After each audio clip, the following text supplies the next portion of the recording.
we have a solid start into the year, and we are happy to see that our multi-industry setup stresses our resilience. I mean, you know that we are heavily affected by vanishing COVID sales in our life science division.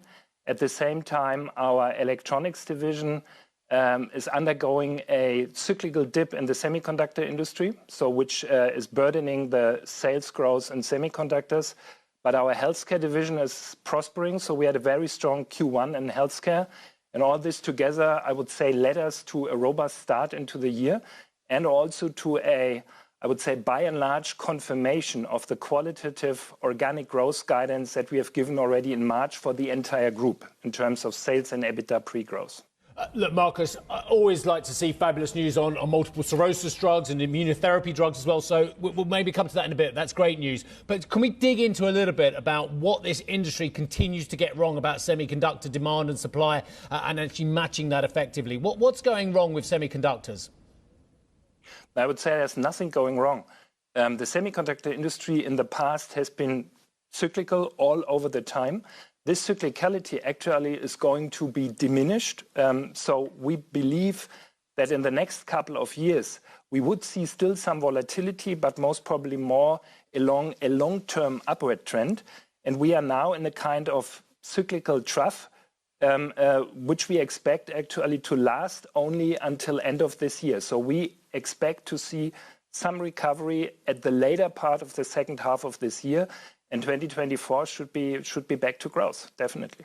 Can I just pick up on that? Is the issue that there's excess inventory, or is it about the product mix? Because we know that in some areas now, in particular like AI or cloud-related chip technology, that there's something of a gold rush going on here. But Marcus, give us a sense. What do you see it as? So we see actually the long-term underlying growth trends really intact.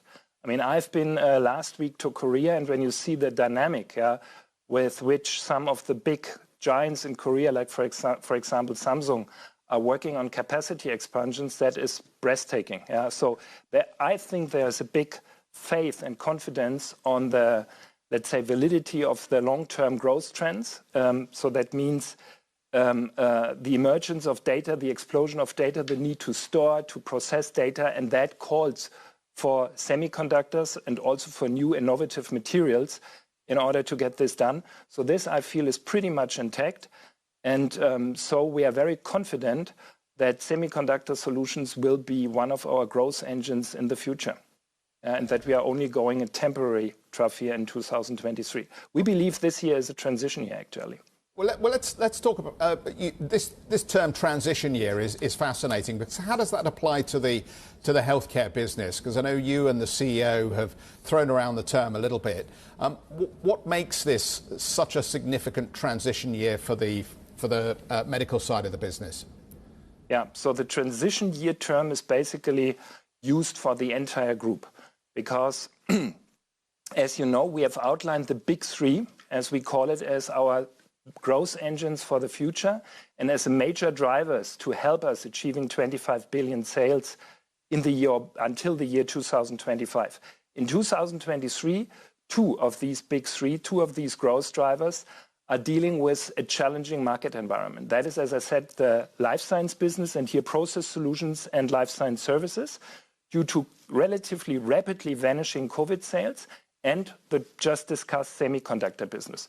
So when two out of the three growth engines are struggling a little bit, that is why we call it a transition year. Healthcare, fortunately, is not affected by this. It's just the opposite. Healthcare will have a great year in front of it. And that is amplified also or stressed by a very good first quarter. But for the overall group, 23 is a transition year because we believe that going forward, all of the three growth engines will deliver. And so that is why we call it a transition year. And Marcus, as I understand it, you're moving on. Tell us a little bit more about where you're headed. No concrete plans yet.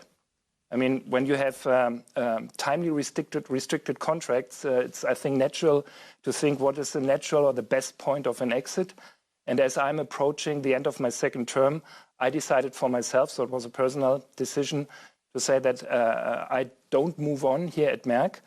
And the ultimate timing, obviously, is then also always determined by the availability of my successor. Hi, I'm Joanna Bersecci, and thank you for watching. You can check out more of our videos by clicking on the boxes on the screen. And don't forget to subscribe to our channel for more from CNBC International. Thank you for watching.